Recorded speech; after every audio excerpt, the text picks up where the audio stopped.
Hello everybody, it's that college football guy here with another video with the Friday college football update. Basically we're going to do a little recap of the scores from Thursday and my predictions for the games on Friday. Thursday and Friday, it's the first week of the college football season. There's not that many games.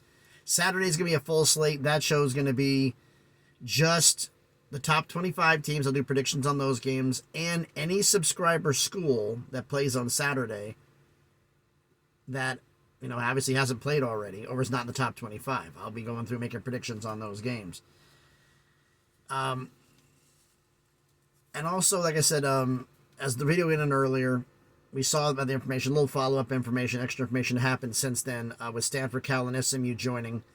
Reports are coming out contradictory about SMU. First off, $12 million a year for Stanford and Cal to join. SMU is rumoredly 7 years with no revenue. Some places it's 9 years with no revenue. That's crazy. And they're going in at Stanford and Cal are going in at $12 million, and it's improvement based upon athletic performance. SMU is going to be going in at $0. No amount set as to what they're going to be after the 7 to 9 year period, but they go in at most likely like 12, and they have to based on performance, you can get improvements. They also have revamped the pay scale for payouts, where you get more money if you make the college football playoff. You make more money if you make a higher ranking bowl game than you make it for a regular bowl game, or if you don't make the playoffs or bowl game at all, which makes sense doing that. So basically, it won't be a full share, be holding back some of the money, and based upon how well you do, the money's divided. So that makes sense for that one. What is this? Like I said, Oregon State and Washington State, nothing yet, but we'll see how that one, anything pops. I doubt they're going to make the decision the same day as theirs is. I think they're probably going to do their due diligence and go over the weekend. They may announce Monday. They may take all of next week. I mean, ideally, I thought they probably want to do this before the game on Saturday, but they may want to do it after the first game of the season's over, have it in the middle of the week, and then go from there. I don't know how they want to do it. They're going to have to announce it eventually. And it's going to have an effect on the players because some of the guys are going to want to transfer out because they're not going to want to be in a group of 5. So that's pending. So we know that's coming. Now, as for the recap of the games, we had certain games that were FBS versus FCS schools. I'm just going to read the scores for those. One of them, though, I'm going to read it. And the last one there, I'm going to read about it because it was kind of interesting. Wake Forest defeating Elon 37-17. No surprise there. Georgia State having trouble with Rhode Island. They were favored double digits. They win 42-35. That's a little bit surprising. Western Michigan against St. Francis, PA. That was the school I didn't know who it was. They won 35-17. Missouri beat South Dakota 35-10. Tulsa all over Arkansas Pine Bluff 42-7. UAB beat North Carolina A&T 35-6. Then came the one that I said I was a little bit worried about. Arizona State and Southern Utah. Arizona State survived Southern Utah, winning 24-21. Close game. Reason I brought this up is, everybody remember the Florida quarterback who was going to be at Florida this year, and because of the NIL screw-up, transferred to Arizona State. His name's Jaden Rashada. He started as a true freshman. He went 18 for 31, 236 yards, and 2 touchdowns. Team rushing for the whole team offensively, Arizona State, they had 34 carries for 135 yards and a touchdown. Defensively was nothing of note. No fumble recoveries, no INTs, no sacks. Now we're going to get into the games where it's FBS against FBS. UCF against Kent State. UCF destroyed Kent State 56-6. Yikes. John Reese Plumlee, last year's starter, 22 of 30 for 281 yards, 3 touchdowns and 2 INTs. Team rushing, 46 carries for 389 yards and 5 touchdowns. Johnny Richardson was the leading star rusher, 12 carries for 100 yards. Team defensively, 3 sacks and INT, but no fumble recoveries. Now we got NC State and UConn, which was figured to be a close game, and it was. NC State won 24-14. Brennan Armstrong was the star of this game, the starting quarterback. I mean, rushing. He was 17 of 26, I think it is here, 155 yards, no touchdowns, no INTs. Team rushing 46 carries, 209 yards, and 3 touchdowns. And Brennan Armstrong had 19 carries, 96 yards, and two TDs of that. So he was running all over the place. No real star wide receivers, nobody over 100 yards or double-digit touchdowns. It was spread out throughout the team. Defensively, 2 sacks and an INT with no fumble recoveries. Now we're talking about Minnesota and Nebraska. Minnesota's favored by 7. Well, they didn't cover, so if you bet Nebraska, you won. Athon Calignaris, 24-44 for 196 yards, 1 touchdown, 1 INT. Team rushing, 25 carries for 55 yards and a touchdown. The rushing game has changed. Defensively, though, 3 sacks, 3 picks, and a fumble recovery, and Tyler Nubian had 2 of those interceptions. And the key thing in the game was kicker was Dragan Kesic. Hit a 47-yard field goal with no time on the clock to win the game for Minnesota. And then the game of notes. Remember I said that Utah could have had a mop and beat Florida? Well, Utah beat Florida 24-11. Bryson Barnes, the backup quarterback, since Cam Rising was out. 12 of 18 for 159 yards with a touchdown. Team rushing, 30 carries, 105 yards, and 2 touchdowns. Defensively, 5 sacks and a pick. No fumble recoveries. They had a big game. Now, the games set for today. We have really 3 games that are, 3 games. 6 games on the schedule today. 2 are FBS versus FCS. Eastern Michigan hosting Howard. Eastern Michigan should win that one. Kansas hosting Missouri State. Kansas should win that one.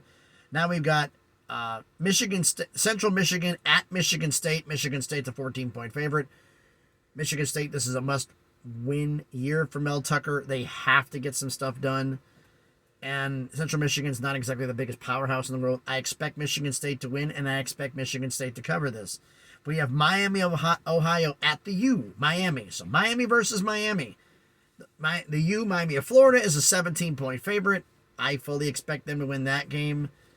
Last year's Miami team definitely did not go according to plan. A lot of miscues, a lot of missteps. But I think it's going to be a little bit better. I mean, because the fact there's another year in the system, everybody getting used to this. It's Mario Cristobal's second year. It should be a better team. Now we got one of the games here. It should be very interesting. 2, actually. These last 2. Louisville at Georgia Tech. Louisville's a 7.5-point favorite on the road. Georgia Tech as well, an anemic offense. Louisville, first game without Jeff Brom as a head coach. I think they're going to do well, and I think they're going to beat Georgia Tech. Because this is, I forgot his name is the new head coach of Georgia Tech, and I'm blanking on it. I shouldn't have done that. But I expect them to win that one. Then comes the game that has me interesting. Now, week 0, Hawaii played Vanderbilt. And barely lost. Now, Stanford has to travel to Hawaii to play Hawaii. And Stanford's only a 3-point favorite. Stanford should win this.